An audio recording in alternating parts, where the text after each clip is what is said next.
Curva a sua cabeça, vamos orar. Senhor, a Tua palavra, Deus, foi lida neste momento e repousa sobre os meus ombros a responsabilidade de expor esta palavra, de pregá-la ao Teu povo, ó Deus, com unção, com graça, meu Senhor, e vem de Ti para a minha vida. Eu te peço, meu Pai, que eu consiga, ó Deus, com a Tua ajuda, expor, pregar esta palavra, ó Deus, de uma forma tão impactante como aquela em que o Senhor falou comigo enquanto eu meditava. Em nome de Jesus, meu Deus, que os meus irmãos sejam tocados como eu fui tocado no meu coração pela Tua palavra. Em nome de Jesus, fala conosco, porque o Senhor é bom, eu sei disso, e a Sua misericórdia dura para sempre. Em nome de Jesus nós oramos. Amém. Queridos, é muito gostoso falar sobre conquista. Porque quem não quer conquista, né? Quem não quer conquistar alguma coisa? Quando nós reunimos aqui para falar sobre os assuntos da igreja, né? Junto com a liderança da igreja, tratarmos dos assuntos da igreja, e que foi proposto que tivéssemos um tema para trabalhar durante o ano de 2012, veio exatamente este tema, né? Como proposta, como ano da conquista. Nós temos objetivos, a igreja quer conquistar este lugar. Cada ministério deve ter um objetivo de conquista, de alcançar alguma coisa, né? Talvez seja o crescimento numérico, talvez seja o crescimento da intimidade e da proximidade entre os irmãos que compõem o ministério, talvez seja o crescimento de uma intimidade com Deus. Cada líder de ministério deve propor no seu coração um alvo a ser conquistado para o seu ministério também. Cada servo e serva do Senhor que luta pelo Evangelho, que luta para viver uma vida de santidade diante de Deus, deve propor no seu coração também alvos para conquistar em 2012. Porque, irmãos, nós só conquistamos aquilo que planejamos conquistar. Se nós não planejarmos conquistar, nós não vamos assim. Para quem não tem para onde ir, qualquer caminho serve, não é verdade? Se eu não tenho um alvo, se eu não tenho um destino, se eu não tenho uma meta, para qualquer lado que eu for está valendo. Qualquer coisa que acontecer é lucro, e na verdade isso não é bom, porque nós precisamos ter alvos, nós precisamos ter metas. E pensando nisso, eu comecei a ler este capítulo 1 de Josué, e o Espírito Santo do Senhor começou a me explicar a verdade que eu entendo desta forma, que o Senhor começou a me explicar através da reflexão desse texto o que é uma vida de conquistas, para que a gente possa compreender isso, que é uma vida de conquista. Nós vamos avaliar pelo menos 3 coisas que eu julgo muito importante, que é compreender primeiro o verdadeiro significado da bênção, o que é uma bênção. Segundo, nós também precisamos compreender o protocolo da bênção, ou seja, as bênçãos vêm, mas como? Por que elas vêm? Né? E por fim, para que a gente possa compreender também o resultado da bênção. Essas 3 coisas são muito importantes: compreender o que é uma bênção, compreender o protocolo, como essas bênçãos vêm até nós, e compreender, né, o que é essa bênção, o alcance dessa bênção para a gente. Bem, vamos lá. Para que eu possa falar com você de uma forma que você possa entender, porque eu não consigo mensurar em palavras tudo aquilo que Deus derramou no meu coração durante o tempo que eu li esse texto. Eu quero compartilhar algumas coisas dentro do tempo que temos, para que depois possamos participar também da mesa do Senhor. Primeiro, eu preciso saber o que é bênção. Porque veja bem, irmão, se eu olhar para o momento histórico aqui, não tinha nada de bênção. O grande líder do povo tinha morrido. O cara morreu. O homem em que todo mundo confiava. O homem que Deus, lá no Egito ainda, 40 anos antes, tinha dito: você livrará o meu povo da escravidão neste lugar e o levará a uma terra que mana leite e mel. Ou seja, o propósito era que Moisés levasse o povo à conquista da terra, e era o que o povo esperava. Mas o Moisés, o tal líder, grande profeta de Israel, foi recolhido pelo Senhor no limiar da terra, no limite. Deus, por causa de um ato de desobediência, Moisés não pôde entrar na promessa, herdar a promessa, por um ato de desobediência. Ele não pôde entrar na terra da promessa. Você, por causa disso, você não vai entrar na terra. O Senhor mandou que ele tocasse na rocha e ele bateu, porque ele deu vazão às suas emoções. E o problema é que as nossas emoções são inimigo, porque as nossas emoções nos enganam, as nossas emoções nos iludem, elas fazem com que a gente se sinta muitas vezes injustiçado, como Moisés se sentiu injustiçado, porque, puxa vida, afinal de contas, ele tinha tirado o povo do Egito, eles viram o mar, certo? Irmão, imagina um negócio desse, imagina você, eu estava na praia até quarta-feira, quinta-feira, e eu ficava olhando aquele marzão de Deus, como eu costumo brincar com os meus filhos, né? Eu olhando aquele marzão enorme, e eu fiquei pensando nisso, porque essa mensagem já estava pronta, já. E eu fiquei pensando nisso. Você imagina o mar, eu quero que todos aqui já tenham visto na praia, quem não foi já deve ter visto na TV, aquele troço é grande demais. E você imagina de um lugar a outro, né? O povo podia até ver a terra do outro lado lá, mas tinha um mar no meio. E eles veem aquele negócio abrindo assim, uma parede de água do lado de cá, uma parede de água do lado de cá, e eles poderem passar no meio. Uma coisa inacreditável, humanamente falando, impossível. O mar se abriu e eles passaram pelo meio. Moisés fala: puxa vida, Deus me usou para livrá-los através de um milagre extraordinário. Nós cantamos e dançamos do outro lado. A minha irmã pegou o tamboril, saiu batendo e cantando, a mulherada tudo cantando com ela. E agora, um mês depois, o povo estava cobrando Moisés, murmurando, reclamando. Foi liberto da escravidão e está reclamando por ser liberto. Esse é um problema das emoções, porque quem tem baixa autoestima sempre tem motivo para reclamar.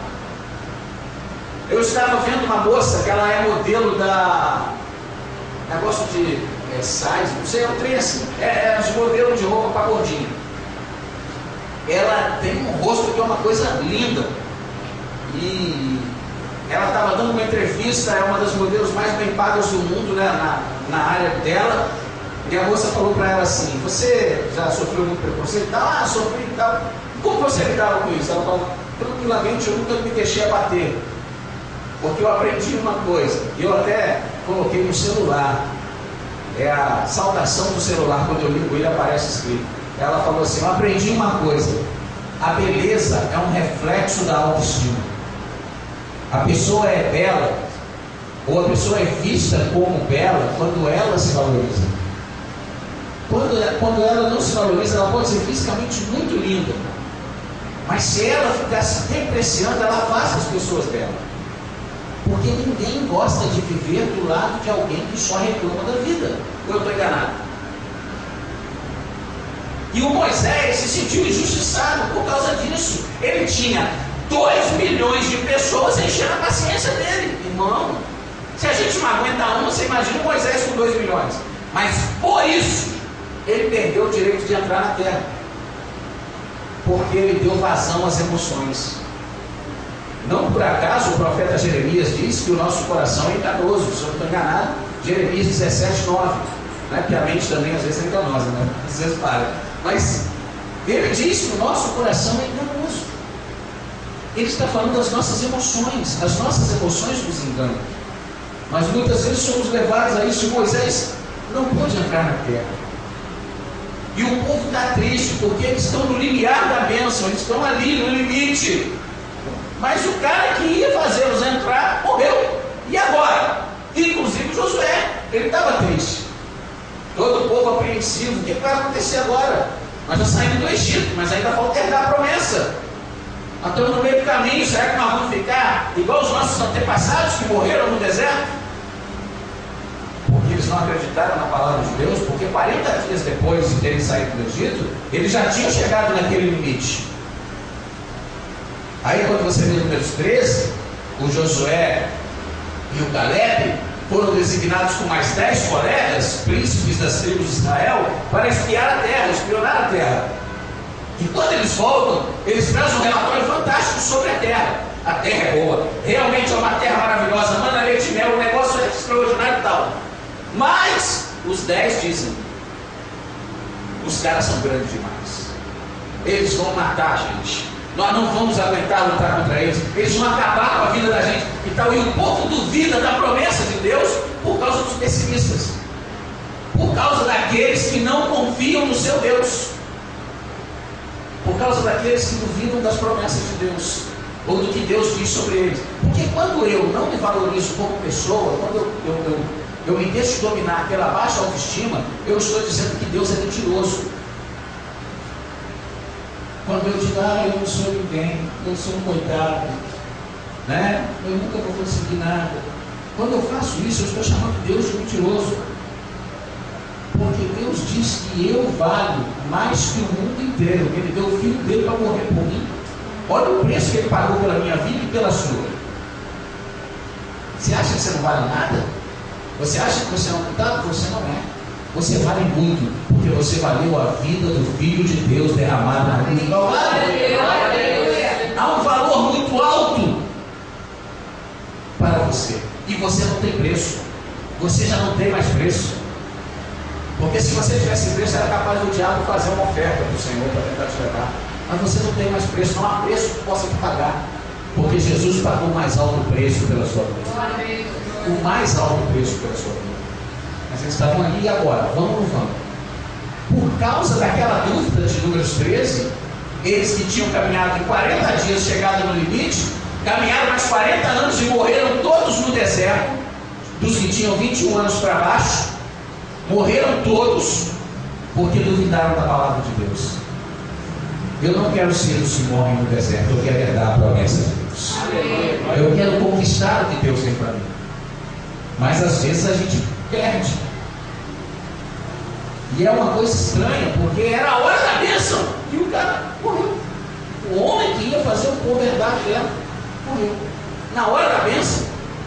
Aí o povo devia, muita gente fica pensando: Senhor, onde está a bênção nisso? Cadê a bênção? Aí Deus chama o Josué. O próprio Josué talvez devia estar pensando, né? Senhor, e agora? O que nós vamos fazer? E o Senhor chama o Josué e diz: olha, o meu servo Moisés é morto. Acabou. O ministério dele acabou, porque quando o nosso ministério acaba, Deus nos chama. E Deus falou: o meu servo Moisés é morto. Agora você vai fazer esse povo herdar. E o Josué ficou com medo. Por que o senhor sabe, pastor Eusébio, que o Josué ficou com medo? Por causa da palavra de ânimo que Deus dá para ele. Meu filho, você é forte, você é corajoso, eu sou contigo. Fica tranquilo que eu estou com você. Quer dizer, ele ficou apreensivo. O Josué fica cabreiro, porque Deus designou ele para substituir o homem que era, por assim dizer, o cara, né? Você imagina, irmãos, imagina alguém que é muito querido em algum lugar, e esse alguém sai, e uma outra pessoa é designada para ocupar o lugar dele. Essa outra pessoa, com certeza, ela deve ter uma apreensão muito grande. Eu fico imaginando o cara que pegou a vaga do Pelé quando o Pelé aposentou. Você já imaginou? Todo mundo esperava desse camarada? Até então o Santos tinha camisa 10, que era boa camisa 10, né? Então a responsabilidade às vezes de substituir alguém que é muito bom. Moisés, a própria escritura diz que ele foi o maior profeta de Israel. Só João Batista substitui ele lá na frente, quando Jesus disse que dos nascidos de mulher ninguém foi maior do que João. Só João Batista. Mas Moisés é o grande profeta, o ensinador. Aí Deus chama Josué e fala: agora você vai ser o novo líder do povo. Você vai fazer esse povo conquistar a terra.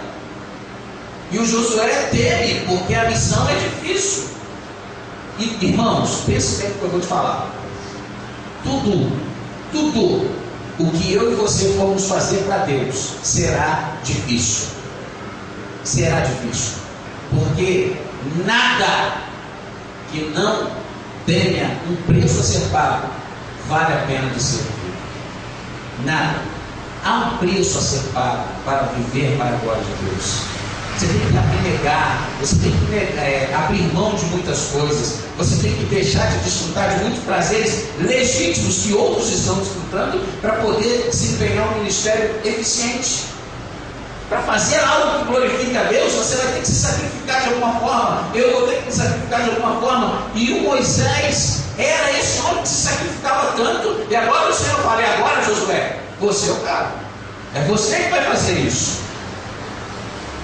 E eu estava pensando nisso, né? Porque eu até escrevi essa frase aqui.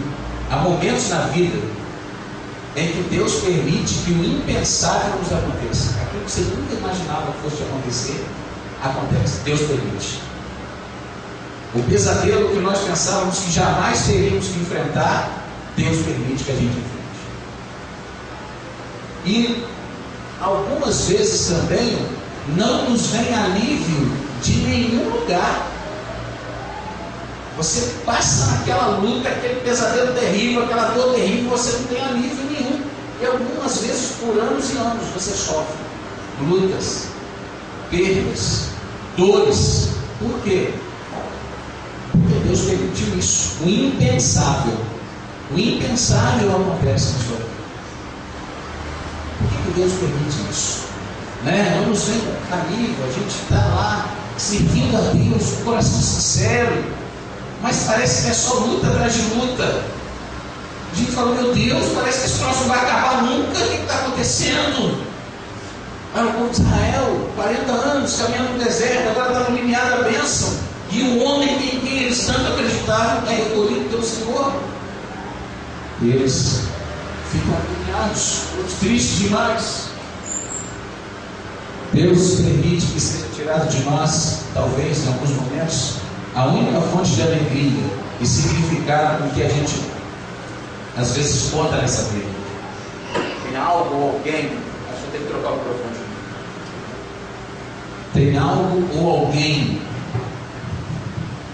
em quem eu confio, em quem eu deposito toda a minha vida, toda a minha confiança, tudo aquilo que eu tenho. E de repente eu me vejo sem aquele algo ou sem aquele alguém. E o Senhor permite isso. Deixa eu trocar um pouco.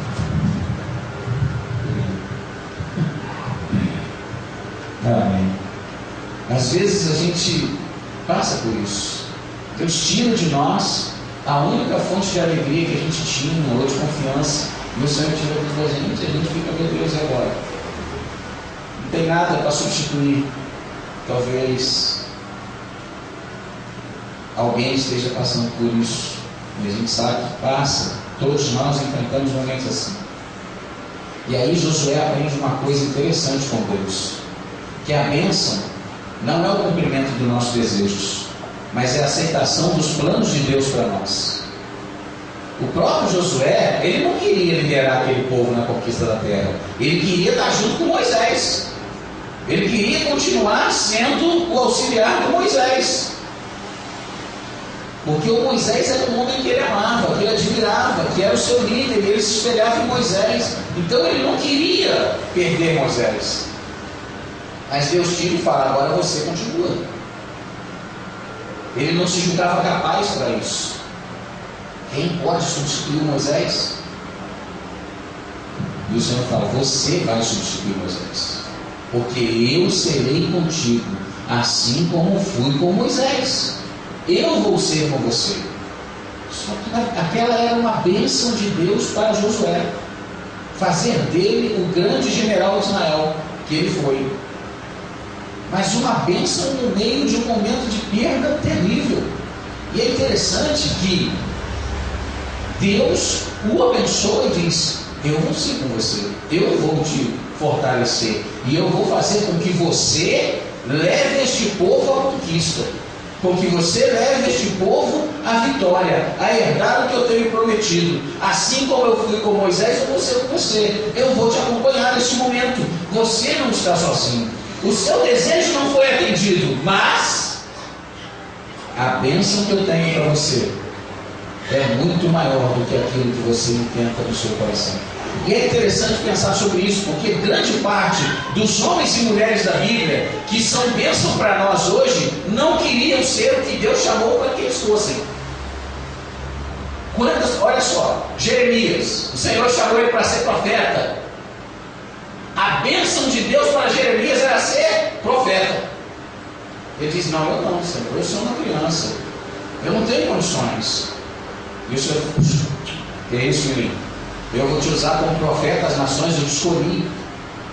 E mesmo contra a vontade dele, porque não era a vontade de Jeremias, ele aceita o que Deus tinha para ele. E até hoje eu e você somos abençoados por aquilo que Jeremias escreveu e está escrito.